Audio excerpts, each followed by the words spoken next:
Wind is also causing some massive waves. If you take a look behind me, you can see the water is extremely rough. Here's how the app works. First, you download the Neighbors app on your phone, but now the work is focused on clearing those trees from homes. This house here in Lynn Haven has approximately 10 trees that fell on top of it. Numerous people have contacted News 13 who are experiencing issues with billing and customer service.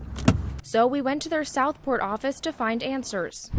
Gulf Coast State College students are using thermal drone imagery to detect moisture in buildings after Hurricane Michael. Amy and Jerry, I thought I was being festive by wearing this necklace, but that is seriously nothing compared to these two. A lot of people are concerned about the future of Tyndall Air Force Base. What are your plans to help rebuild? I was talking to some employees as they're walking through the doors here for the very first time in nearly 2.5 months. Obviously, everyone is very eager to get back to work. You have to be able to swim and, of course, bring your suit and towel. I'm going to step behind the camera and show you a closer look at this scene. It really just shows what people in the area have to go through every day. The entire side of the road is completely torn up. Crews have shut down the entire block as they're tending to this fire. Bear with me. That's okay, we'll let you shoot till you win. Oh! First time. If it wasn't for my camera light, I'd be standing in complete darkness. But crews are already out. They're starting to make piles of debris. Was barricaded inside a home down the road there behind me on Central Avenue for several hours as law enforcement tried to get him out. But also outside is the Salvation Army. They're serving hot food all day long. What's on the menu today? Not everything from inside was salvageable. Just outside, massive piles of debris line the parking lot. Anything from parts of the building to children's toys. This is the bullet-resistant glass the district will install at every school in the county. I'm not just sitting here reading alone. Check out all of my friends here today. Hi. Around the holidays, Mike Jones's Highland Park home is one you can't miss. This year, for an entirely different reason. We're in front of my house, what's left of it. The Bay District Schools police chief rode out the storm inside as the walls and roof flew off. Never been so scared in my life. I thought I was going to die that day. I've never seen anything like it. For him, leaving wasn't an option. Law enforcement, we can't never leave. Paramedics, firemen, we can't leave. We have to stay because that's what we're sworn to do. So, I'm sorry. With so much to rebuild, there's one thing we can all look forward to. Chastity, my oldest granddaughter, says, "Papa, are we still going to have Christmas?" And we just busted out laughing. We're alive, and she's worried about Christmas, and you dang right, we're going to have Christmas. Now that Salvage Santa has power, he's gearing up to deliver his typical 250 refurbished bikes to kids in need. We're behind a little bit, but I know Bay County, they're going to come to our rescue. They're going to make sure the kids in Bay County don't go without Christmas. The help comes from the hands of little elves hard at work at the district's warehouse. We're winding down our supply drive and clothing drive, and Bay District Schools is switching to salvaging Christmas. They're collecting not only new bikes, but toys and gift cards to give out to Bay County kids this holiday season. And he had such an impact on our community, so we thought what best way to give back to our kids and our families of Bay County than to partner with Mike Jones and salvage Christmas. In Panama City, Kirsten Mitchell, News 13. We came with the military in 2005 and just thought we'd be here a few years. And now it's 12, 13 years and it's home. Vera Milovich and her family returned to their Callaway home Saturday. Don't mind the mess.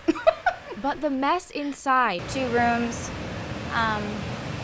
were a complete gut because the ceiling came open. Is nothing compared to out back. We used to have an 18 by 24 pool enclosure back here. And now it's in our pool. It's really hard to tell what was what anymore. Last-minute tree trimming proved ineffective against the Category 4 hurricane. Made no difference. She evacuated to Biloxi with her family. This is Pedro. And her 2 dogs. Yeah, I know. Now without a yard. I just kept thinking, we're together, we're safe, and the rest is fixable. Vera and her husband can't go back to work at Tyndall for weeks. In the meantime, a new job awaits. I don't even know where to begin. Her son Peyton will go back to school on a split session schedule, sharing Mosley with Everett Middle School students. I don't know who's going to be there, how many of us will be there. With so much uncertainty, Peyton remembers these simpler times. We'll get there, though. It'll just be a little journey, but we'll get there. In Callaway, Kirsten Mitchell, News 13.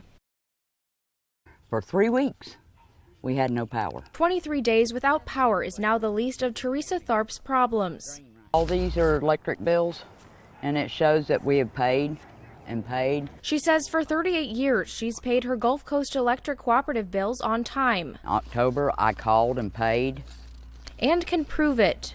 I have that receipt here too. Her October bill never came in the mail, so she says she paid her bill of $223 on the phone. When I asked her about it, she goes, well, we're estimating from last year. I'm like, how can you do that when we had no power? She paid it, but then another bill arrived appearing to include power usage for both October and November, months she says she already paid for. It is $587.65. After hours on hold, she went to their office in person. She says they threatened to disconnect her if she didn't pay. Well, I've got a quadriplegic son. If I have to hook a generator up to his bed and his suction machine and all, then so be it. But it's just not right. She's not the only one with questions. Everyone around here's bill is doubled. Numerous people have contacted News 13 who are experiencing issues with billing and customer service. So we went to their Southport office to find answers. Due to the bills not coming out in October, all of our members did receive a bill at some point that billed for 2 months. Kristen Evans with Gulf Coast Electric says if it looks like they charged you for a period without power, it's likely usage from a previous month. As their billing system was destroyed in the storm, they're still playing catch up. They're only being charged for electricity that they actually consumed. No member should have been charged twice. If they have any questions, just to call us or come by and let us review their bill with them on a one-on-one basis. Kirsten Mitchell, News 13, Panhandle Strong.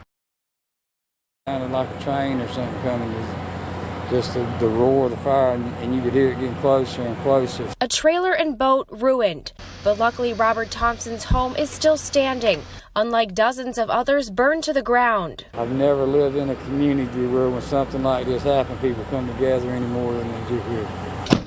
It's all hands on deck in East Point as the community comes together to help out those who lost everything. The people need, so much more than material things. They need prayers and emotional support as well. Shelters closed Friday morning as most people made temporary living arrangements, ones that may not last long. It was 4th of July, and some of these people that have been living in hotels are getting kicked out now because of the holiday, which is another obstacle that we have to overcome. People from the Chief Financial Office of Jimmy Petronas were back Friday, helping victims file claims of up to $5,000 for temporary housing, food, and clothing. But money for a new home is still up in the air. I think the state could, the people that totally lost everything, could move a little quicker getting them money.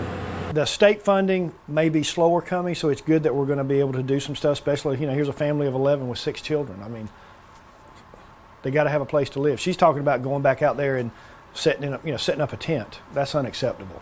We got to do better than that. Now, overnight shelters may be closed, but the community support is far from over. All day long, people have been coming by, dropping off items and making check donations. There's also a GoFundMe account set up. We'll have that link on our website, mypanhandle.com. Jerry?